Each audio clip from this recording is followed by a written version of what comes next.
kids. Why do you like Ahavas Sholom? Because I love it. Because of groups and it's fun. Mr. Ramsden Shaw said us. Getting prizes at groups. I need show and I need lollipop days. We have the best children in the world. I love the lunches and they have great food. I love playing with my friends and getting candy from Ira. I love lollipops at school. Davening with the minyan. Doing Gala at shul. Going to Kiddush and getting a chocolate chip cookie. It's the children and groups at shul. It's everything. No question.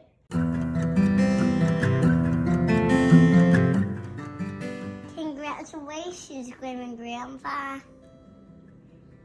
Grandpa. Hello, congratulations to my mom and dad for the honor, and thank you to Ahavas Sholom for always being there when we come into town and being a beacon of modern Orthodox, always welcoming and always a spiritual place.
Good evening. Welcome to Ahavas Sholom's annual Gala, celebrating our 107th year. Since I can remember, Ahavas Sholom has had a gala every year, and we're not going to let a pandemic stop us. This virtual platform is new to us, but we hope you enjoy this experience. I've been a member of Ahavas Sholom since I was a year old. I have very fond memories of Ahavas as a kid. It was like a second home. I remember going to youth groups and later leading youth groups. I remember davening and celebrating as a community. And now my kids get to call Ahavas home. They love playing with their friends at shul and celebrating the holidays together. Who would have guessed that our amazing Purim party would be the last time we'd be gathered together in the building for a while? Although it is easier to feel a sense of community when we're together in our building, Ahavas Sholom is still here for you wherever you are. From your home, your computer, your phone, even your doorsteps. Your community is here if you need us. For the first few months while our building was closed, Rabbi Klayman led Zoom Covel Shabbat and daily virtual classes. Our leadership reached out to our members to provide support any way they could. And now we are slowly bringing back functions to the shul building. But no, we are more than a building. We are a special community. Our shul is known for its volunteers. Every member of Ahavas Sholom makes a difference. from cooking large meals to organizing youth groups to running programs and more. And I'm so proud of how our members have served the greater Columbus Jewish community, serving on the boards of CTA, the JCC, the Covel, Jewish Columbus, Chevra Kadisha, the VAD, the Erev, and more. Members of Ahavas Sholom have made a deep impact on Jewish life here in Columbus. Tonight, we honor our special members, Ed and Lily Friedman and Gary Covel. My family has been friends with the Friedmans for many years. I have lots of fond memories of meals in the Friedman sukkah with Lily's excellent cooking and hospitality. I've grown up with their 5 sons, each with their own unique personality, and we've celebrated many simchas together. I've always been impressed with the Friedmans' warmth and generosity. And I have a special connection to Gary and Lana Covel because Lana, Ahavas Sholom, used to work with my father-in-law, and the Covels hosted one of my Sheva brachas. I remember Lana's signature spaghetti cake was a big hit. I was also very impressed when I learned that Gary has served on the board of numerous local organizations. Thank you for joining us tonight and honoring Ed, Lily, and Gary and celebrating Ahavas Sholom. Your support enables us to continue our work to strengthen our community and enhance Jewish life in Columbus. And now, please welcome Dotan Herzagi, President of Ahavas Sholom. Good evening. My name is Dotan Herzagi, and I'm honored to be the president of Congregation Ahavas Sholom. As Rebecca said, I also want to welcome you to our very first virtual gala. We are so pleased to honor our special longtime members and friends, Eddie and Lily Friedman and Gary Covel. Every one of these honorees are important and essential members of this community. Their work and effort on behalf of the shul is truly appreciated. The Ad Journal and Gala owe their success to many people. I cannot mention everyone, but I really want to thank especially Ellen Romanoff and Shavia Friedman for co-chairing our first virtual Ad Journal. Of course, I also want to thank a Rabbi Klayman, who has been very involved in the Gala. Please see our website for the entire Gala committee. I also want to thank Pearl Ben Moshe, Miriam Gisser, and Lily Friedman for co-chairing the dinner event. Before the coronavirus pandemic, Ahavas Sholom had a very busy year with many classes and opportunities for learning. There were youth programs such as Avos Ubonim, President's Day gym skills, Shabbos morning youth groups, and we also enjoyed many Shabbos Mevorchim lunches, and of course, special Yom Tov activities such as Sukkot ice cream kiddushes, Hanukkah family dinner, which was very well attended. We had amazing also a pouring party with a bouncy house, pony rides, photo booth, face painting, hair braiding, costume contest, and of course, a very delicious meal.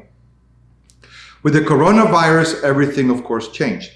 Zoom meetings, Zoom classes, Zoom Kabbalat Shabbat, more Zoom meetings, more Zoom classes. Of course, I should have bought Zoom stock. We are very proud of how responsible our members have been as the shul slowly began to reopen. Literally every person at the minyanim wore a mask and socially distanced themselves for safety. We had a very great, caring membership who looked out for each other. Thankfully, minyanim were well attended and we never had a problem making minyanim, despite the health restrictions. I want to take a moment to thank every one of you that showed up for minyanim and helped in this effort. Your shul leaders also care about keeping you safe from other threats. We want to thank Jewish Columbus for covering the cost of police and sheriff officers during Shabbos and Yom Tovim. You may know that the synagogue was awarded 2 large security grants from the Department of Homeland Security and the Ohio Emergency Management Agency. These are both for building security systems and for half the cost of police and sheriff coverage for this coming year. We also updated the cemetery. Together with the Columbus Jewish Cemetery Association and a matching grant from Jewish Columbus, we raised enough funds to update and fix the cemeteries. We are very proud to be part of that committee. With God's help, hopefully we are seeing the light at the end of the tunnel. And with Rabbi Klayman's guidance, this shul will be back stronger than ever, with children filling the playgrounds and davening full of songs. Thank you and good evening.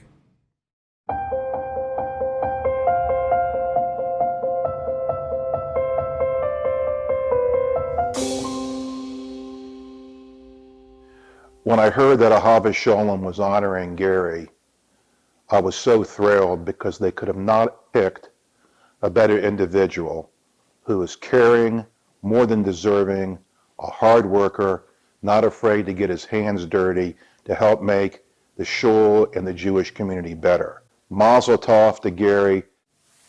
Well, it's a real pleasure to talk about Gary Covel, the businessman, and the mensch. Gary really wants to take care of the community. It's not a one-shot deal. It's not about prestige. It's not about honor. It's about doing what's right. He doesn't call attention to himself, but he's always there. Whether it's with the Eruv, whether it's with the Vod, whether it's with the Chaver Kadisha, whether it's with the youth groups, whether it's being a regular at the shul. Gary is there, always smiling.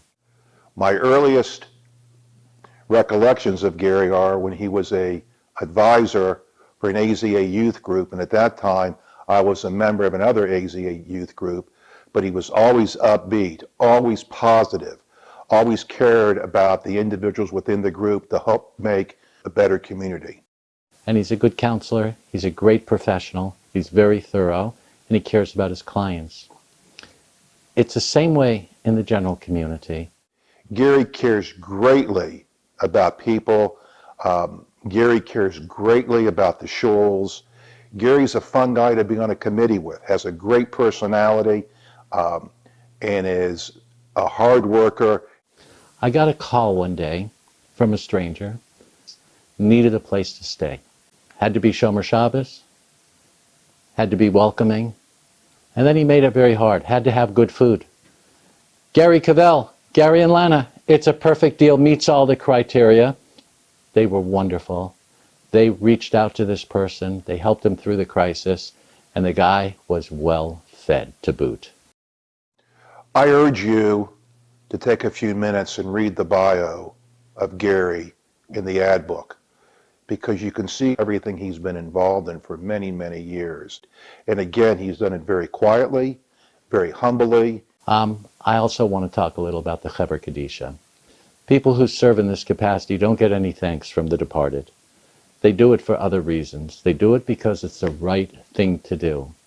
And making sure that the departed are taken care of respectfully and buried with full dignity. That's the kind of fellow that Gary is.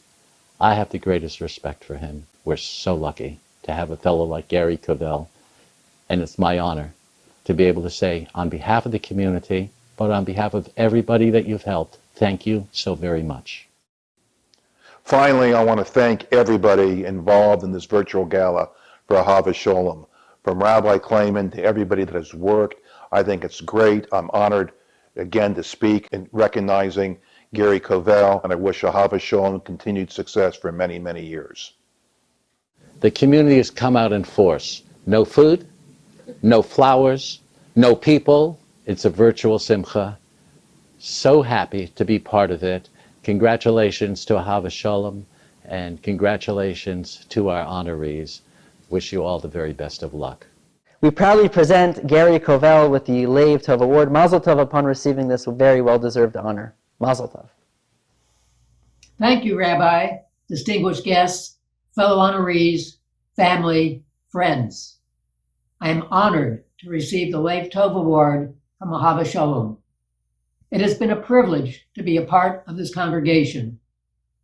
Lana, of blessed memory, and I made many new friends and became acquainted with old friends at Ahavas Sholom over these years. People get along well with one another. It is a shul for everybody.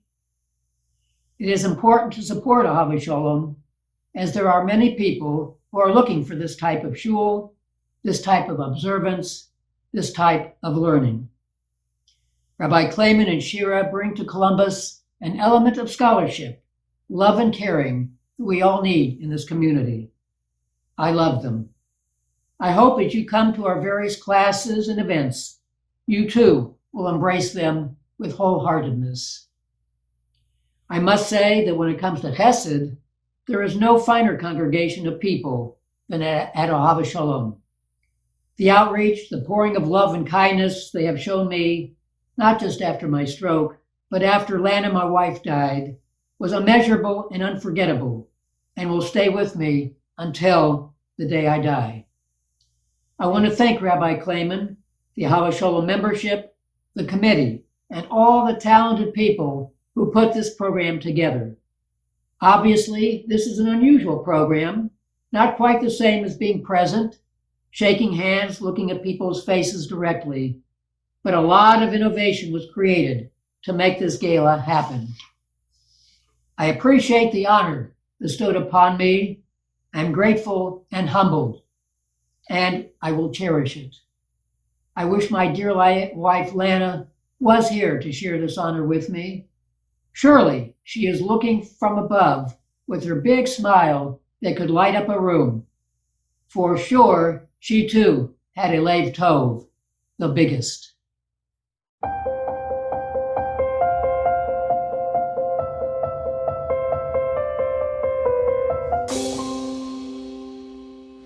Now, the Friedmans, Eddie, Lily, and the whole family, they have a presence. It's an understated presence, but it's a very, very definite presence.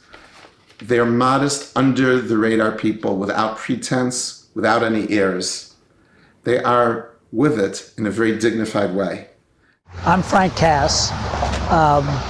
First of all, I want to congratulate Lily and Eddie on behalf of Linda and I for this wonderful honor. They certainly deserve it. We're standing here today at the corner of Main Street and Cassidy in Bexley, Ohio, at the Gramercy building that I built several years ago at Kitty's and the Gramercy bookstore that are just next to me here. It was 3 years ago. Eddie was sitting right here talking to his son David. He introduced me to David, said he's in New York, just finished his first year of law school. We had just come back from New York with our daughter Alex, who had gone to NYU for 4 years, graduated. I thought it'd be a great idea if David and Alex got to meet. At about that time, Lily was joining us and said to David, "David, you have to meet Alex. She is the cutest young lady." So I facilitated an introduction, and they've now been together since that time. So as far as Eddie and Lily and Linda and I are concerned, we couldn't be any happier, and have become very, very good friends with Eddie and Lily, and are so happy that they're getting this honor. Stephen was one of our first students, a high schooler in 12th grade when we came in 1995. He came to study with Rabbi Tendler and schlepped other friends of his in as well. All of the Friedman boys studied at the Covel either with chavrusas or in classes. And of course, it goes without saying that the Friedmans made sure that their boys had a Jewish day school education. They're very community-minded. They're very, very charitable. They're a lot of fun, great sense of humor, always have something going on. I see Eddie 3-4 days a week, very seldom in the same car, I might add. Actually, Lily as well, who is now driving either a red convertible or her little red station wagon, are always around here. They're always at Kitty's. They come to the bookstore, and Linda and I spend a lot of time with them and enjoy that time very, very much. Ahavas Sholom members are committed to community. Eddie and Lily have a similar sense of community involvement. Eddie served as the co-president for many years. He always was and remains available for advice. Actually, Eddie and I are in a similar business, a real estate business, and from time to time, some of our real estate people and some of Eddie's have done business together. Eddie's a fine businessman, and there's no question that Lily is one of the career mothers of all time.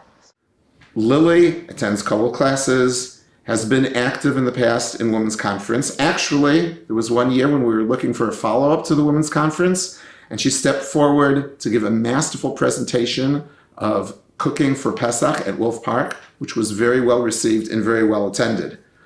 Her warmth, friendliness, and sense of humor fits right in with the Ahavas Sholom ambiance. It's a very natural fit for the Friedmans to be honored by Ahavas Sholom. Ahavas Sholom is committed to Yiddishkeit, to learning, as are the members, and as are the Friedmans.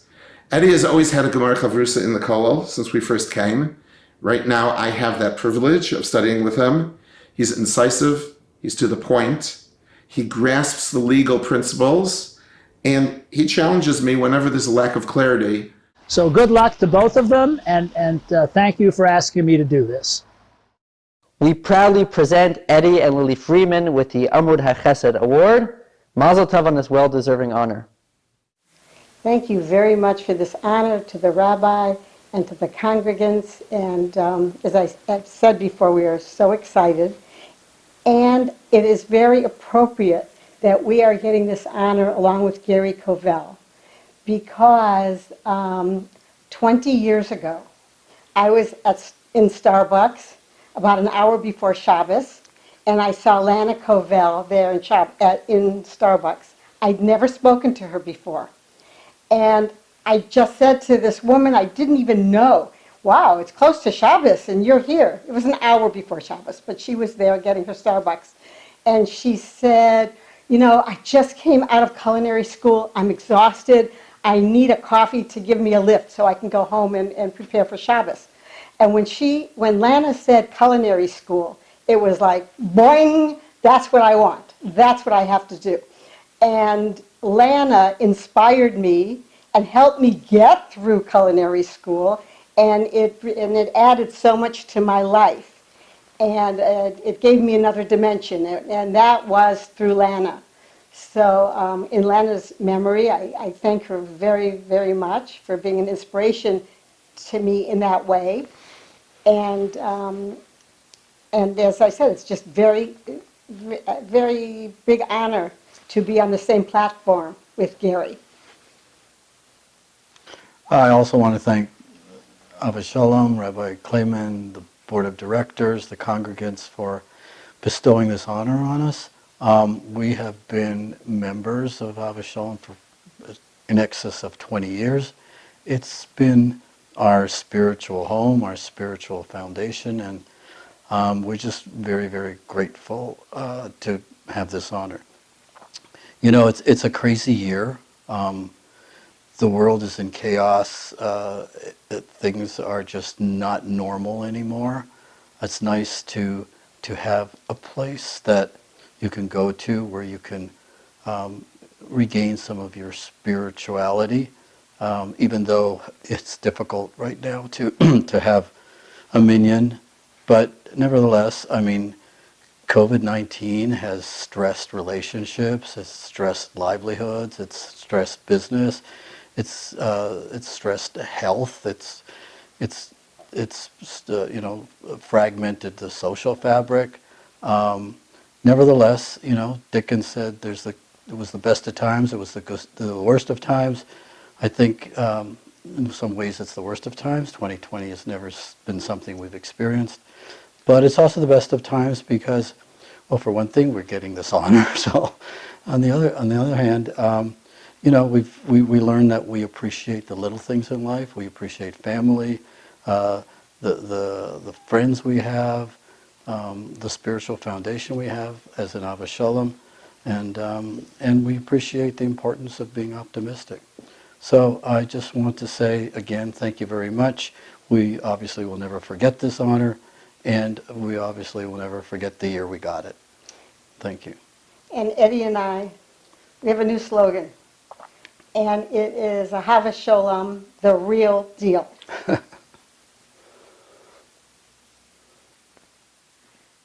Cut. Mazel Tov and welcome to Ahavas Sholom's 107th annual Gala. Thank you to all of you, members of our dear community, for taking the time to celebrate with all of us from the comfort of your homes. And I would also like to take this opportunity to thank our ad book chairs, Ellen Romanoff and Shelley Ephraimian, for their complete and utter dedication to our unprecedented virtual ad book and its great success.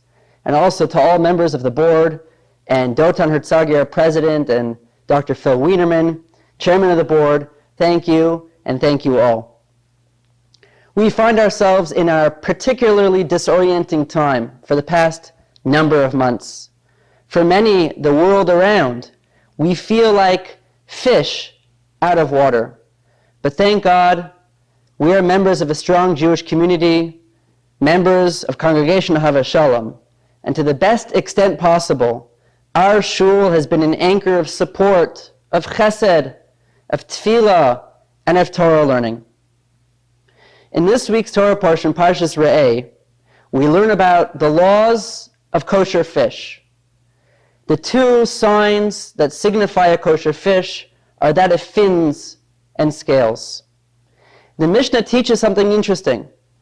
All fish, states the Mishnah, that have scales have fins, and therefore it is a kosher fish. However, in contrast, some fish have fins and no scales, and such a fish will be non-kosher. Why are fins and scales the identifying signs of kosher fish? And I share with you a very pointed, piercing comment found in the Journal of the Lubavitcher Rebbe from the year 1941, where he describes fascinatingly that it's the scales of a fish, the protective shield that represents one's integrity and remaining true to one's core inner mission. In contrast to that, the fins of a fish represent its ambition, its desire to swim, to go beyond, to the next place, to the next level.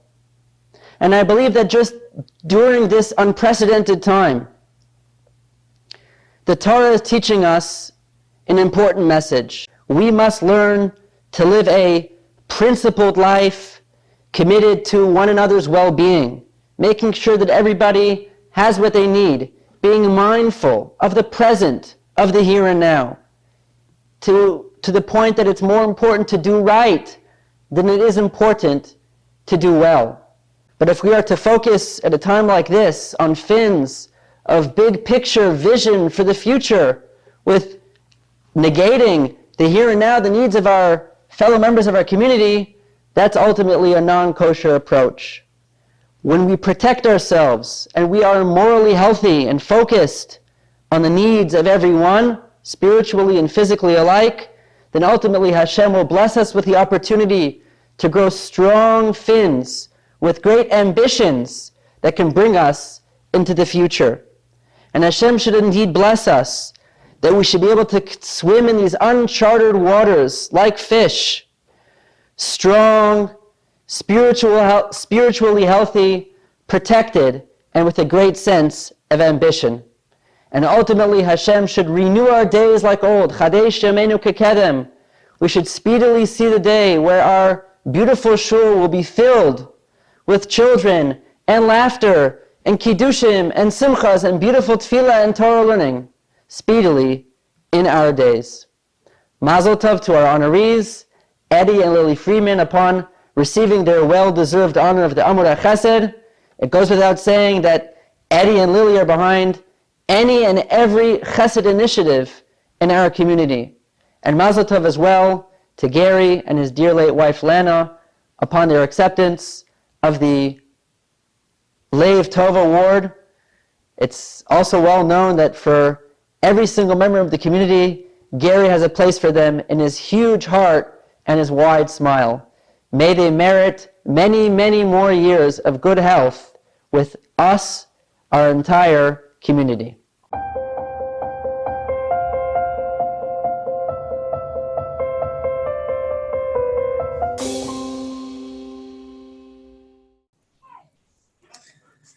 Good evening, everybody. This is actually myself, Rabbi Klayman, and my dear wife Shira coming to you live from Columbus, truly live, wanting to wish each and every one of you a mazel tov, a special mazel tov once again to Gary, Eddie, and Lily, our dear honorees for this year's incredibly successful Gala celebration. And of course, a tremendous thank you to each and every one of you, our generous donors. This has been an ad book year which has surpassed all of our wildest imaginations. May it truly be an omen, a sign for all the great things that lie ahead. I'd like to introduce the next segment of our program.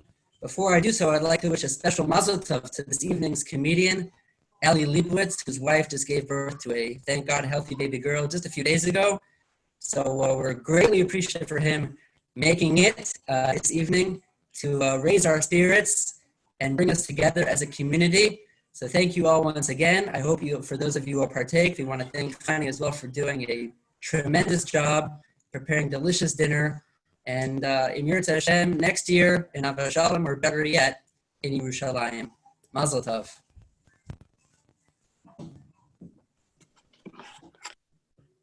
Thank you, Rabbi, for the introduction, and thank you for having me, Ahavas Sholom.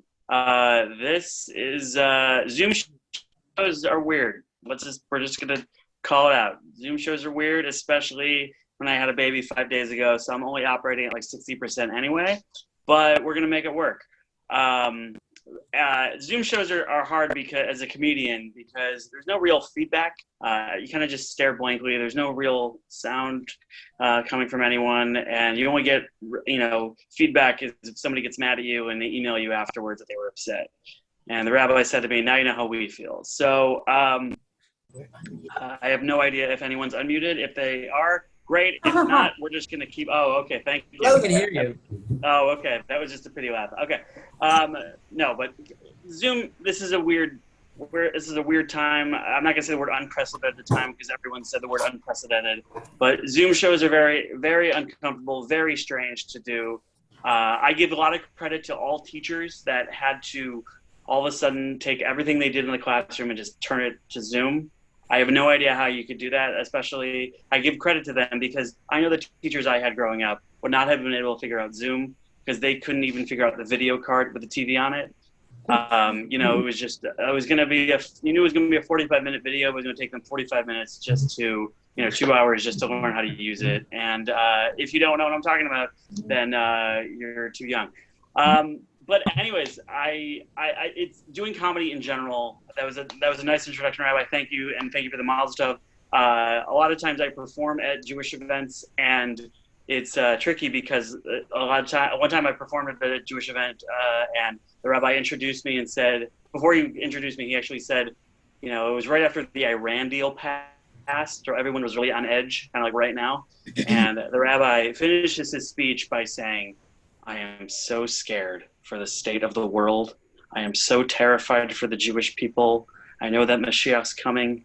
I'm frightened." Please welcome the comedian Eli Leibovitz. And you're like, hey, who's scared? I am.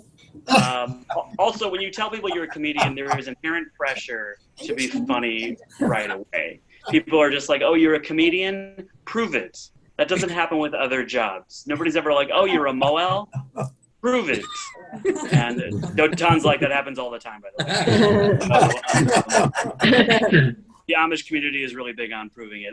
That's right. But also, a lot of times I would, pre-corona, I would actually go to different communities for Shabbos and perform Saturday night. And so you go to a community and you go to a meal on Friday night, and there's this whole big hype around the event Saturday night for the comedian. And it's a lot of pressure because people don't know that when I go to a meal with them that I'm the comedian. So I hear people's honest feedback and they say, "You gonna go to this terrible comedy thing tomorrow night?" And I'm like, "I don't know. It's pretty terrible." Gotta make that work. But also I'm very encouraged that, your shul has had, has the confidence in me to have comedy. I know that a lot of shuls I'll contact I'll ask if they want to have a comedian or have a comedy night, and they'll tell me horror stories of previous comedy nights that went wrong. They'll be like, "Well, we had a comedian in 1985, and he swore the whole time, and it was the worst Tisha B'Av event we ever had." So thank you for having me. It means a lot, and I do very clean material. Don't worry. People. I'm very clean material because when I would ever go to a comedy club, comedians are usually very inappropriate. They'll get up on stage and say things that I can't relate to. They get up on stage and be like, when you're doing drugs in Vegas. No. or not even like that, just stuff that I can't connect with as an Orthodox Jew. They'll be like, how you're at a McDonald's? I'm like, let me stop you right there. I need a comedian who'll say something I can actually relate. I need a comedian who'll get up on stage and be like, how when you're peeing and you sneeze and your yarmulke falls in the toilet?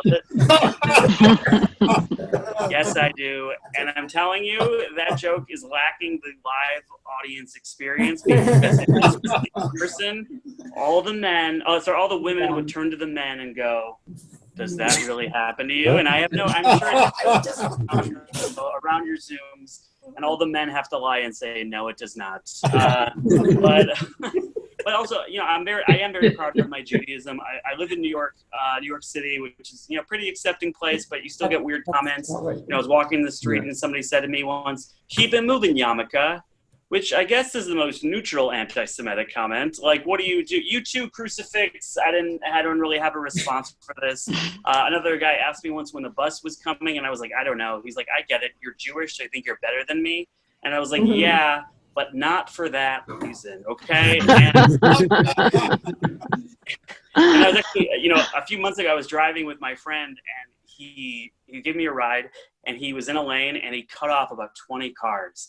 And he turned to me, and he said, "Take your yarmulke off for this." And I said, "You're driving a Honda Odyssey, okay? there might as well be mezuzah on the car, okay?" And so, but like I said, I'm very proud to be Jewish, but there are times you do want to downplay your Judaism. Like, I used to fly a lot. I remember flying on Sukkot. I fly, with my lulav and esrog, which is a very humbling experience. You have to walk through American Airlines holding this giant tree. You're just like, is anyone going to know I'm Jewish? And you're like, oh, that's much better. No one will know now at all. And by the way, people ask me, they say, do you wear a kippah on stage or in real life? I was like, yeah, because if I did this and my name is Eli Libus, you'd be like, oh, obviously he's Catholic. I'm like, no, I'm well aware of Jewish. So you walk through security holding this giant lulav, and you're not supposed to put your bags down, but unattended. So you have to carry a lulav to the bathroom, which just seems inappropriate. You're in the bathroom and somebody's like, what are you doing? Like, you never seen a guy go to the bathroom with a tree before? What's your problem? Like, and so you have to carry this giant thing, being inconspicuous. Obviously, the woman at the airline, she says to me, "What is that, lulav? What is that?" And I'm like, it's like a religious tree. I don't know. And she says, "Do you plant it?" And I'm like, "No, you idiot. You shake it." I just feel like there are things in Judaism that when you try to we're familiar with a lot of the customs, but when you try to explain them a little bit, you kind of are like, I don't know, this seems kind of like Rosh Hashanah, believe it or not, is coming up somehow. And there's a custom on Rosh Hashanah to not eat nuts because the gematria, the numerical value of the letters in the word egos, which is walnut, stay with me, is almost the same gematria as the word chet, sin, without the letter aleph. What? Who said that? The guy that owns the fish head store? I mean, it's also the same as chai. Why are we so negative all the time? But and I just feel like a lot of times you have to explain, your Judaism, with the Yom Tovim coming up, I know people are working remotely, but when you go into the office, it's really hard when you go back to work after Yom Kippur, and people that aren't Jewish come up to you and they say, "I hope you had a nice holiday." Do you know what I was doing yesterday?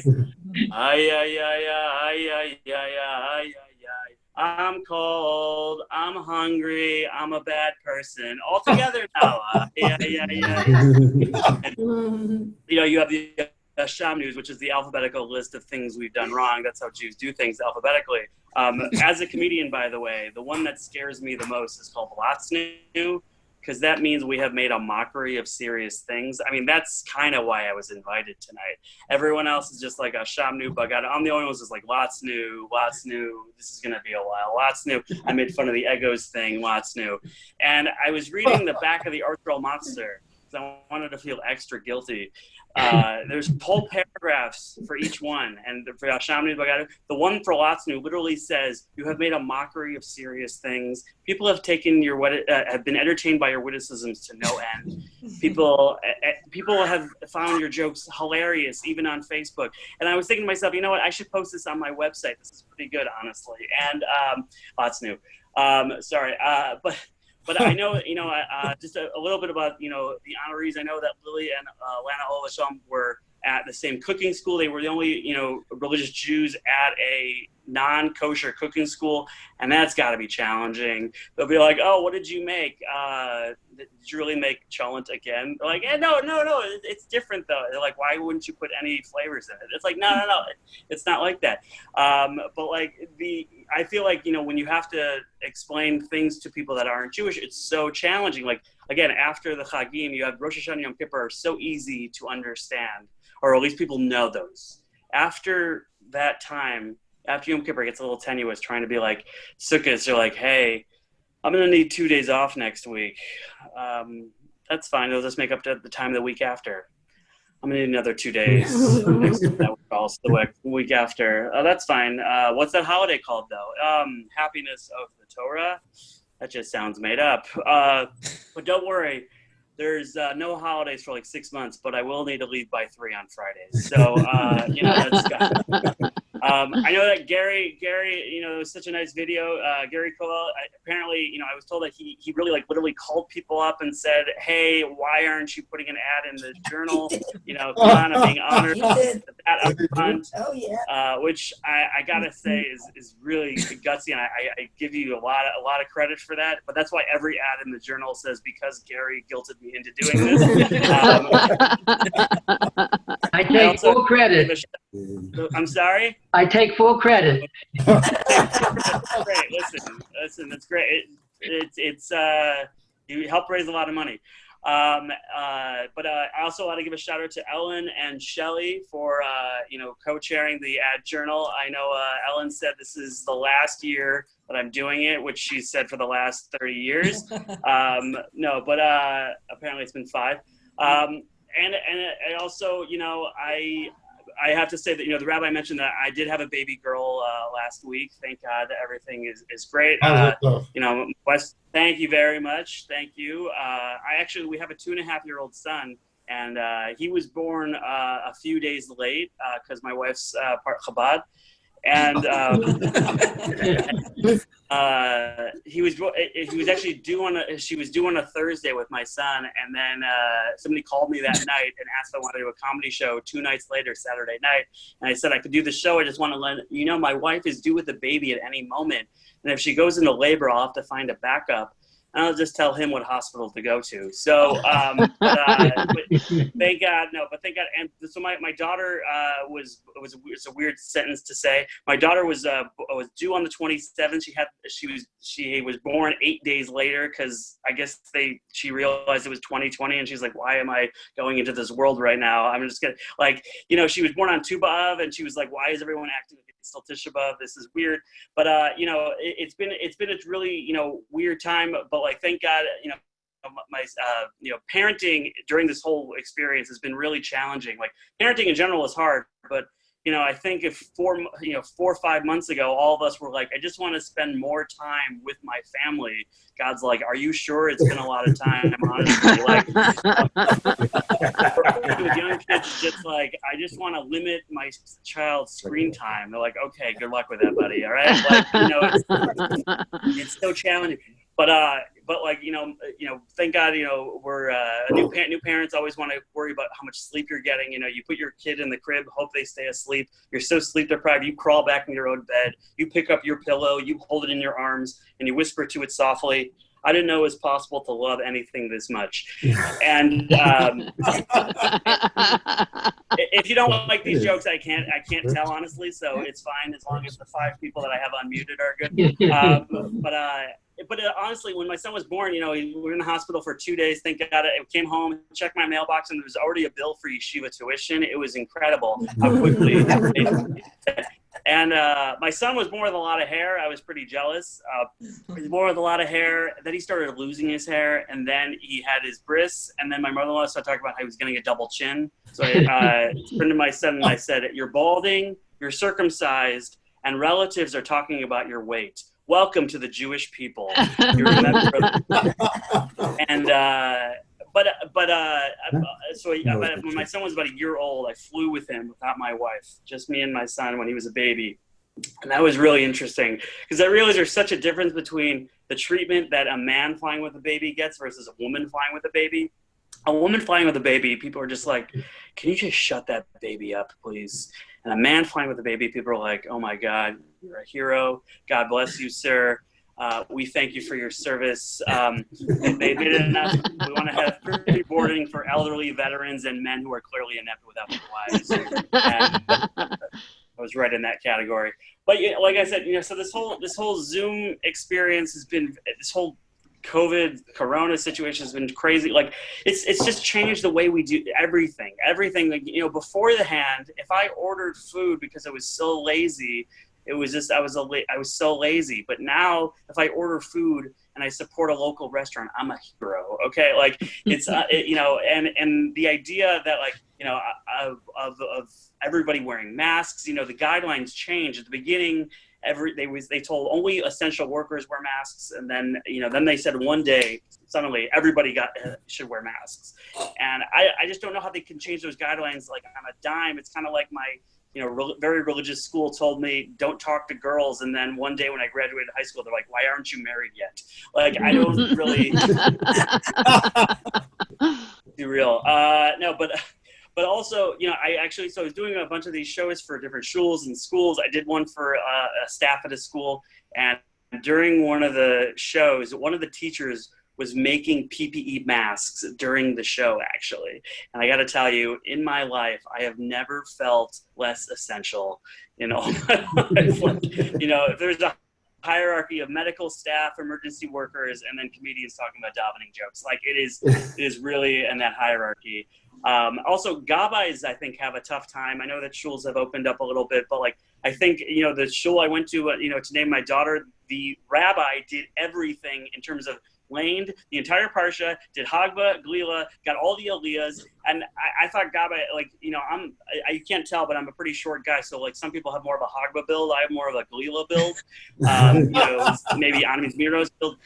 So now all of a sudden, you know, you have the Gaba has a tough time getting me like, hey, do you want to do Hagba? Now he's like, hey, do you want to lane, do Hagba, Davin Musaf, also sponsor Kiddush? Like, it's like, that's a tough job. And the world is so backwards. Here's how you know the world is backwards. My shul at the beginning of this emailed me not to come. Like, they were just like, you know what, we're going to tell you not to come. And like, really, I was going to come this time. Like, you know, and some shuls are opening up only like at 40% capacity. And honestly, if they need a few people to stay home a few more months, I'm willing to fall on that sword. Okay. Like you know, it's a tough thing, but shul, here's what I realized about shul. I didn't even realize I would miss the people that I thought bothered me in shul. Like Yalla the Avo guy, the person whose job it is to rush through Shemona Esrei just to beat everyone to Yalla the Avo. You know, the guys, Yalla the Avo, haha, I beat you all. And you turn to your Shemona Esrei, and you're like, shut up. And then of course you forget Yalla the Avo anyway. And, or you have Kiddush Shavana reminder guy. Sorry if it's the rabbi, but you know, you're in shul Saturday night. You're like, who wants to go see a movie, get some pizza? And they're like, Kiddush Shavana. You're like, I have to say that Kiddush Shavana after Yom Kippur is very, very tough, because Yom Kippur, you're like, I'm going to do all the right things. I'm going to be such a better person. I'm going to have all this kavanah. And then Yom Kippur ends, and then they're like, Kiddush Shavana. You're like, well, I lasted as long as I could. And after Yom Kippur, it's the only time you can say, the excuse you can say is, I got to get to my sukkah. Like, you know, you can't say that any other year. It's like, hey, I got to get to my sukkah. It's March. Yeah, I still haven't taken it down. And, but, you know, I do try to have a very serious Yom Kippur, as much as it can be. Like I said, the last new thing, I really try to have a serious Yom Kippur davening. But it's hard, because I'm like you, and I'm counting the pages, dividing by 2. Thank God. You know, you get mad at the chazan when you read something that's not bolded. You're like, dude, what are you doing? You could have been 8 pages further by now. If you're not laughing at that joke, you still use a Birnbaum, and that's fine. But you also probably still have an AOL email address, I have to say. But anyways, but like, you know, you get the chazan, you know, is doing his thing, and you get mad at the chazan when he does something that's not bold. You're like, dude, we could have been 8 pages further by now. And it says some shuls say these paragraphs. You're like, please don't be some shuls, please. And, that's why you know, it's an election year. If I was ever running for office, my campaign slogan would be "Most congregations omit this." Okay, like that is my thing.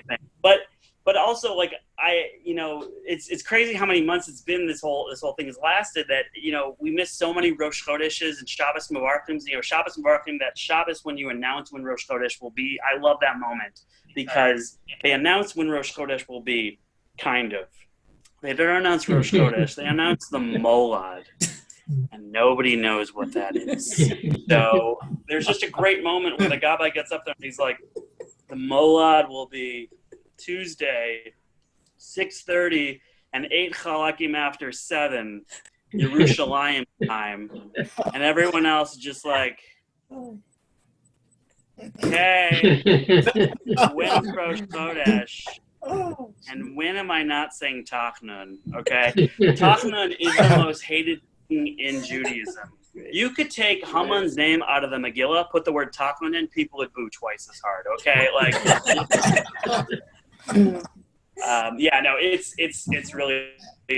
So Purim, by the way, Purim, was one of the last times I did a few shows over Purim, but it was a little. Everybody was like, it was right before things got really, everybody closed down. So Purim was a little strange, and somebody coughed during the Megillah, everyone booed him. But it was just like, everybody, I felt bad, like, because I love getting Mishlach Manot. I love getting Mishlach Manot. I mean, not this year. This year, I was just like, you know what, we're just going to take canned goods and toilet paper and Purell. Okay, we don't need anything else. But I love getting Mishlach Manot, but more than that, I love regifting Mishlach Manot. Let's be honest, because that's what we do, right? You make your number, you make your 25, you can only make so many, but you always get those surprise people that knock on your door. You make your 30 and then somebody knocks on your door and they're like, hey, Freilach and Purim. You're like, oh shoot, I know we're that good of friends, hold on. And you do this like panic shuffle behind the door. You're like, come on, 2 foods, 2 brachas. What bracha do you make a banana? Forget it, give him some Chex Mix. And one year, by the way, I'm going to write my name in a box of raisins and see if it ever comes back to me. And so you're panicked. You're making this whole like Frankenstein challenge of a mishmash. You can't really make it your theme, this regifted thing, because being unprepared isn't a theme.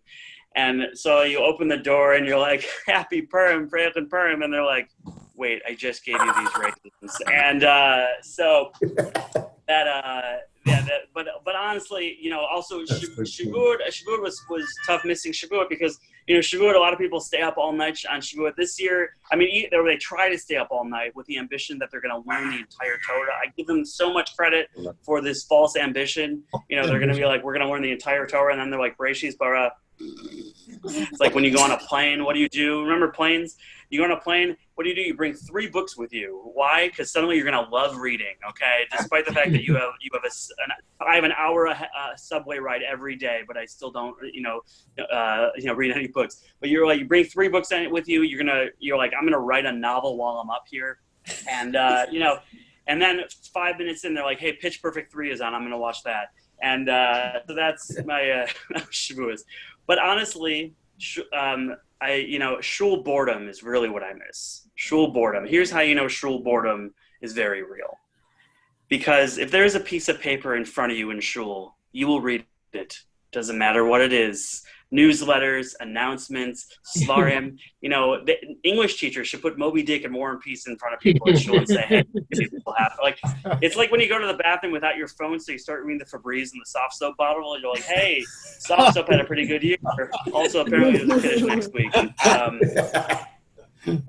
So I have to give credit to, thank God my wife's doing well. Me and my wife have been married just over 7 years. People give you marriage advice very early on. People will give you the cliche marriage advice, like never go to bed angry, communication, most important thing. Then you get the weird cryptic advice you have no idea what to do with. People just go up to you and they're just like, psst, never get in a fight on a boat. Or like, always wash the forks. You're like, what happened on a boat with forks? I need to know, okay? And like, so, but also, what people really do is they ask you, how is married life very early on in your marriage? How is married life? And like, you're in Sheva Brachos, like, what are you supposed to say? It's weird having a girl roommate, lots of trips to Bed Bath & Beyond. I didn't know there'd be this much toveling. Toveling, for those of you that don't remember, is when you take your brand new dishes, you dunk it in a tub of dirty water, and it makes it spiritually cleaner. And but like, they should ask you, how is married life, when you can answer the question, like 2 or 3 years into getting married. Like, how is married life? Well, I haven't been on time to any social function in 2 years. Also, I'm pretty sure my wife Shaitalhead is going to murder me in my sleep, okay? And, you know, you think it's a joke, but my wife is just sleeping there softly. I'm just staring at these things. There's 2 of them, actually, named after her sisters. They have needles in its neck like the Frankenstein monster. And it's really, I hope more people on Zoom are laughing. But I do want to say I'm very honored. I'm very honored that you have me here. This was really a treat. I wish I ended on a funnier note, but I'll leave you with one thing here. The 9 days. I think we just had the 9 days. Right. I'll leave you with the last note here. 9 days. That's a really funny topic. Honestly, the 9 days really felt like overkill this year. You know what I mean? Because it was like it's in a rough year, and we have to do the 9 days on top of that. Like. It feels like, we had to hide 10 pieces of bread, Erev Pesach, around my house, even though I have 100 Cheerios in my couch right now.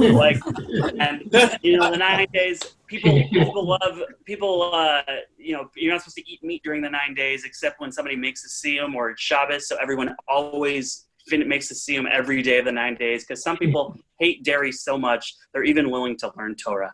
And anyways, I'll leave you with that. Thank you so much, Mazel Tov, the honorees. This was such a treat. Thank you very much for having me. Ahavas Sholom. My name is Eli Leibowitz. I'm elliecomedy.com because Leibowitz is ridiculously hard to spell. And thank you so much for having me. This was so much fun. Thank you. Thank you, Ellie. Thank you.